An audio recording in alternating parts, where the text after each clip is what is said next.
Hey guys, Mr. Grippa coming at you here from room 227 West Clermont High School. We're getting ready to start our first unit here in anatomy, the introductory unit, where we're going to kind of dip our toe in and start this new course. So today we're going to start with the introductory terms. We're going to talk a little bit about some directional terms, subdivisions of anatomy, and a few things along those lines just to get us started. So let's go ahead and begin. All right, everybody, let's go ahead and get started with our first unit and introduction to the human body. All right. So first of all, the name of this class is Anatomy and Physiology. So I always ask right off the bat, why the two words? Why is the class referred to as Anatomy and Physiology? Clearly, the two words mean something different from each other. That's why they are there. So the difference is anatomy is the study of the structure of the body, which is basically what is it? Where is it? What is it attached to? Where do you find it in the body? What is it called? That kind of stuff. The word anatomy is derived from the Greek, which means to cut or cutting backwards, putting things together from slices, kind of like a puzzle. The word physiology refers to the function of the body. How does the body work? So when we're talking about anatomy and physiology, it is in a shortened way is it's simply structure versus function. What is it? Where is it? And how does it work? Okay, so let's give an example. So structure versus function, how the body are closely related. Many times the structure will mirror the function. Okay, names, location, origin, and insertion of the muscles of the body.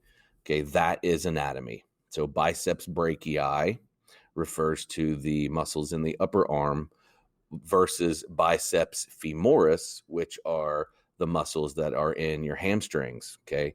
Both called biceps, but the term brachii tells us it's in the upper arm, and the term femoris tells us that it is in the thigh region. So that is just anatomy. But how do those muscles work? So when the nervous system sends an electrical signal down the pipeline, and at the junction where called the motor neuron, or where the motor implate, where the nervous system joins the muscular system, that signal is converted into a chemical signal, and that signal causes the muscle to contract. And when we get into the muscular system, we'll go into more detail about how that happens. But the long and short of it is that electrical signal causes the release of a substance called acetylcholine. Acetylcholine travels across the synaptic gap, and this changes the polarity of the muscle cell and causes sodium to be released, which frees up binding sites on these tiny, tiny, tiny super microscopic structures called actin and myosin, also known as myofilaments. They reach over and grab a hold of each other, and they go through a power stroke, and these filaments slide across one another and causes the muscle to get shorter or contract. And that's how a muscle contracts. And it doesn't matter if it is the biceps brachii, and it doesn't matter if it is the biceps femoris muscle. All you have to know is it doesn't even matter if it's the tongue muscle. That is how all muscle contracts. And that's the difference between anatomy and physiology. So there are some subdivisions of anatomy. We'll talk about the subcategories. Anatomy is a very general term. There are some areas of specialization within that term. So surface anatomy is, as its name would suggest, it is the study of the surface of the body.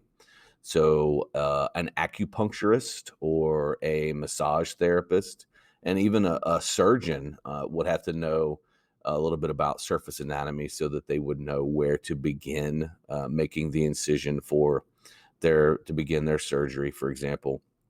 So anything that has to do with the surface of the body would fall under the umbrella of surface anatomy. Gross anatomy is, you may be thinking to yourself, this may be things that are disgusting, but that's not how the word is used. You think of gross, if you buy something in gross, you buy it in bulk, large quantities. So gross anatomy is the study of anything that does not require the use of a microscope. So you're looking at large things that you can see with the unaided eye. Gross anatomy can be subdivided into two general approaches: systemic and regional. This class will talk about the human body from more of a systemic approach, meaning once we get through these first two units, the intro and then the tissues unit, we will then start looking at the body by each system. So it will be a systemic approach. The regional deals with an area, and depending on the area or region of the body, that can encompass multiple systems. Okay. For example, you look in the abdominal region, you're going to have digestive organs, you'll have cardiovascular tissue in there, you'll have some part of the cardiovascular system, part of the endocrine system will be in there. There are lots of other systems that you can find representatives of different systems in, say, a section of the abdominal cavity. So we're not going to do a regional approach. We will do a systemic approach.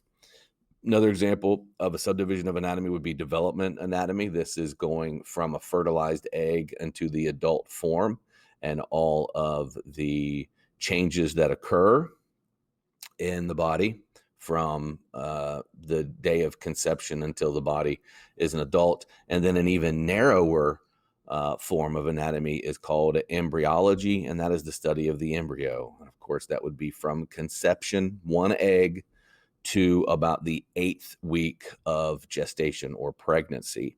After that point, the embryo is now considered a fetus, and a fetus is basically a very tiny human being. It looks just like a human. You get out of that embryonic stage where you're not really sure, am I looking at a human or a pig embryo? At that point, once it becomes a fetus, you know you're looking at a human baby. Histology is the study of tissues, and cytology is the study of cells. Here shortly, we'll talk about the structural levels of organization, in which these two are definitely in those categories. So cytology is the study of cells, and as we know from the structural level of organization, cells make up tissues, and the studies of tissues is histology. Now, the study of tissue that has been damaged by disease is called pathology. And any of you who have ever are familiar with a coroner or someone that does an autopsy, they usually are going to have some training in pathology. Most of what they do would be definitely, let me hide that. A lot of what they do will be looking at tissue that have been changed by disease so that they can use that in determining cause of death. And here we see a section of human colon with some polyps. And as we know, polyps in the colon can be precancerous growths. An autopsy, we were just talking about, is a postmortem, or what occurs after death. Examination of the body and the internal organs performed by a pathologist. Again, a lot of your pathologists will go into the coroner field. An autopsy is used to determine cause of death, identify diseases not detected during life, which means they probably caused the death, determine the extent of injuries that contribute to death, and identify any hereditary conditions. So speaking of the levels of organization, here we go. And hopefully this will be a review from your biology course, but we're going to cover it just real quick anyway. So if we go from the smallest or the least complex to the largest or most complex, you start up here in the chemical, which are either considered the atomic or the molecular state. So chemicals, atoms, molecules all work together to form the cell. Cells work together to form tissues. tissues work together to form organs, organs work together to form organ systems, and all of the organ systems work together to form the organism.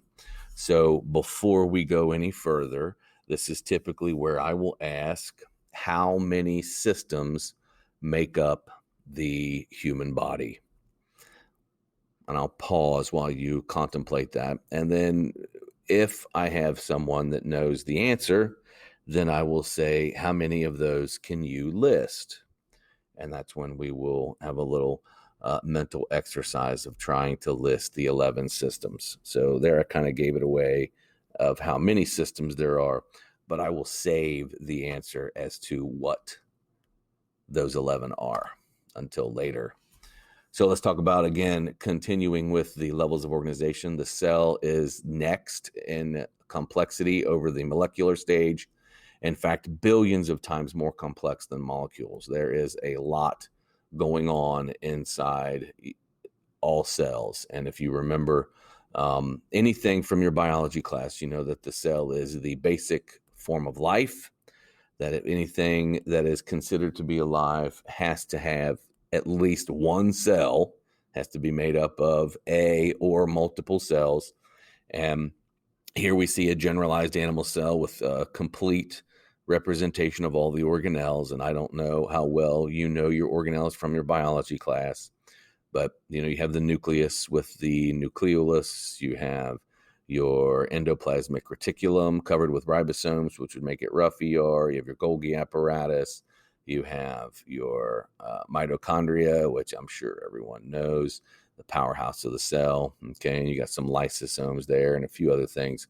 Hopefully we know all about that. We don't need to spend a whole lot of time talking about them. So I'm sure we all remember the jobs of those organelles from our biology class. All right, there are many different kinds of very specialized cells within the human body. A trained cytologist can recognize under a light microscope, which are these scopes that we have here, about 210 different kinds of cells. Okay, we'll find out that not only, everybody talks about blood and red blood cells. Well, there are white blood cells as well, and there are a number of different kinds of white blood cells. So just to give you an idea of how many different kinds of cells there are out there in your body. Cells work together to form tissues. Tissues are groups of cells that work together to perform a similar function.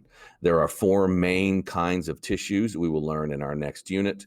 So for right now, before we get into the different kinds of tissues in each of those 4 main groups, for right now, we just need to know the 4 basic types, which are epithelium, your covering and lining tissue, muscle. These are your cells that move or move things through organs. Nerves, this makes up your central and periphery nervous system. And of course, the connective tissue, it holds it all together. Tissues make up organs. Organs are the structures composed of 2 or more different types of tissue. All but the simplest of organs have all 4 basic tissues represented. So in this corner, we have a section of skin. This is I usually refer to it as the skin cube or the cube o skin. And in this cube of skin, we'll see connective tissue. Down here, we have some fat. There are also elastic fibers here within your skin. Here we see blood vessels. That's going to be cardiovascular tissue. This is glandular in nature. This is a sweat gland here and here.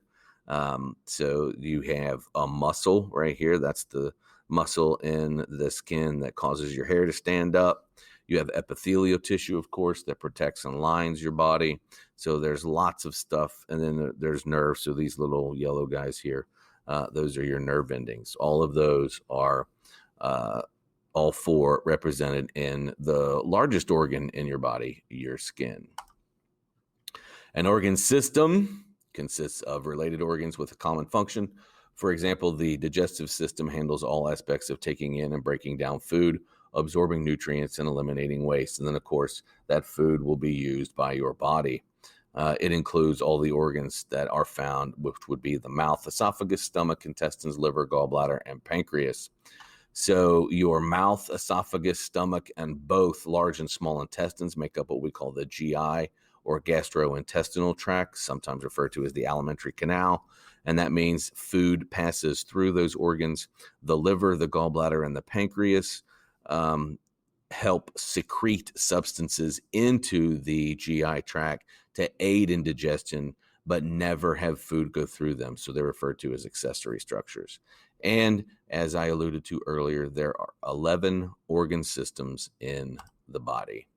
The organism consists of a collection of all of the organ systems. And here we have a pretty good representation of the organism of the human animal. 6 important life processes we have. All of us will possess metabolism. Metabolism is how efficiently our bodies use the energy we put in our bodies. Responsiveness is how you respond to stimuli. Movement, our ability to move around. Growth, how we not only grow upwards and outwards with age, but also how we heal. That can be considered a type of growth. How the tissues differentiate, how we have muscle tissue and bone tissue and all nervous tissue and all the other kinds of tissues in the body. And then, of course, if we're going to keep ourselves as living, breathing species on this planet, we have to make more, and we are definitely good at that. That is the system of reproduction. Hey, there's my bird clock. And in all parts of the body, there must be functioning together called homeostasis. And this is everything working together, keeping our bodies nice and warm and happy and healthy. So anytime anything, your body is constantly trying to keep things within acceptable ranges. So classic example would be your body temperature, right? If your body temperature goes up, your body does things to bring that temperature back down. You sweat, your blood vessels dilate and let blood get close to the surface of your skin to help radiate heat. Evaporation is a cooling process. So when the sweat evaporates, it cools the skin. And if the skin is full of blood due to the dilation of blood vessels, that blood cools. And as we pump that cooler blood through the body, we cool our bodies down. The exact opposite happens when we get cold. The blood vessels will dilate, keeping blood away from the extremities. This is why your fingers, ears, nose, and toes are always the first to get cold. And then that keeps the blood, the warm blood around the core of your body, help keeping your body, the important parts of your body, the most important parts warm. And then you will also begin to shiver. And as we know, muscle contraction generates heat. So your body is shivering to try to generate heat to bring your body temperature back up. And that's one example of how your body will want to maintain a good, healthy level of homeostasis. That is going to bring us to where we're going to stop for lesson 1. So head on over to wherever it is you need to go in Schoology and go take that exit slip, and we will talk to you later. All right, so that should wrap up everything we need to discuss on the first lecture video in the series. Should be about 3 more, and we should be able to get through them. So either head over to Edpuzzle and take the questions, answer the questions, or depending on how we've set it up, you can go over to Schoology and take your exit slip. Have a good one.